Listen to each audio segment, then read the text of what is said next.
অবাধ শান্তিপূর্ণ নির্বাচন সম্পন্ন করতে তৎপর মালদা জেলা পুলিশ প্রশাসন। সাংবাদিক বৈঠক করে সমাজবিরোধীদের কড়া ভাষায় সতর্ক করে দিলেন জেলা পুলিশ সুপার অনুপম সিং। সঙ্গে ছিলেন ডিআইজি মালদা রেঞ্জ দীপনারায়ণ গোস্বামী সহ পুলিশের কর্তারা। রবিবার মালদহের মানিকচক থানার পুলিশ প্রশাসনের সঙ্গে সাক্ষাৎ করে বৈঠক সারেন ডিআইজি ও জেলা পুলিশ সুপার। এরপর সাধারণ ভোটারদের সাথে কথা বলে নির্ভয়ে শান্তিপূর্ণ ভোট সম্পন্ন করতে বার্তা রাখেন পুলিশ সুপার অনুপম সিং।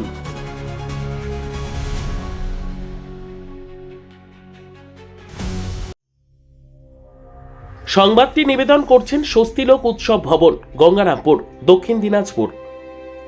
আমাদের যে এসপি মালদা আমি বলতে চাইছি, আমাদের ইলেকশন কমিশন ক্লিয়ার গাইডলাইন্স আছে কি কোনো রকম আমরা ভায়োলেন্স চাইছি না আর হতে দেব না। ফ্রি অ্যান্ড ফেয়ার ইলেকশন চাইছি।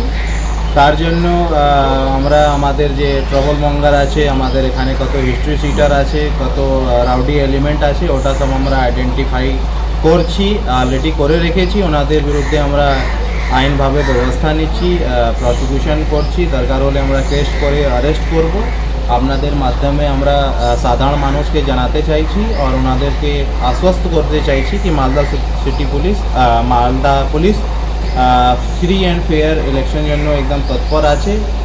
মানুষকে আমরা সাহায্য করতে এখানে এসেছি। আপনারা ফ্রি অ্যান্ড ফেয়ার থাকুন। আর যে দুষ্কৃতি আছে, যে সমাজ বিরোধী তত্ত্ব আছে, ওনাদেরকে আমি কিন্তু ওয়ার্নিং দিতে চাইছি যে আপনারা কোনো রকম সমাজ বিরোধী কার্যকলাপে সংলগ্ন হবেন না। আপনারা আইন মেনেই কাজ করুন। আর সর্বোত্তম সুযোগ সুবিধা রয়েছে আতিথেয়তায়। সুপরিচিত স্বস্তিলোক উৎসব ভবন, অতিথিদের যে কোনো অনুষ্ঠানের জন্য উপযুক্ত ওয়ান স্টপ ডেস্টিনেশন। আমরা আপনার বিশেষ অনুষ্ঠানটিকে অবিস্মরণীয় করে তুলি। স্বস্তিলোক উৎসব ভবন, শিববাড়ি রোড, গঙ্গারামপুর, দক্ষিণ দিনাজপুর।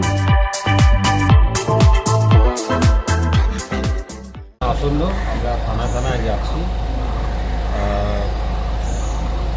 সাধারণ মানুষ অবাধে শান্তিপূর্ণভাবে সুষ্ঠুভাবে ভোট দিতে পারে, তার জন্য যে কনফিডেন্স বিল্ডিং, প্রত্যেক মানুষের নিরাপত্তা যাতে সুনিশ্চিত করতে পারি, তার জন্য আমরা থানায় গিয়ে অফিসারদের সঙ্গে মিটিং করে তাদেরকে ব্রিফ করে বলছি। সঙ্গে মাননীয় এসপি সাহেবও আছেন, ওনারাও থাকছেন, ওনারা বলছেন কীরকম কোনো না, আমরা যাতে সেরকম বুঝে এখনো পাইনি, কিন্তু যাতে অবাধ শান্তিপূর্ণভাবে হয় সেটাই সুনিশ্চিত করার জন্যই আমরা আগাম বন্দোবস্ত নিচ্ছি। কীরকম ব্যবস্থাপনা করা হয়েছে এখানে? বিভিন্ন সমস্যার মানুষের বিধানসভা মোকাবিলাতে কী ধরনের পদক্ষেপ নেবে? আমরা যথেষ্ট ফোর্স অফিসার পেয়েছি, অংশগ্রহণ করতে পারি। ব্যুরো রিপোর্ট, উত্তর বাংলা সংবাদ।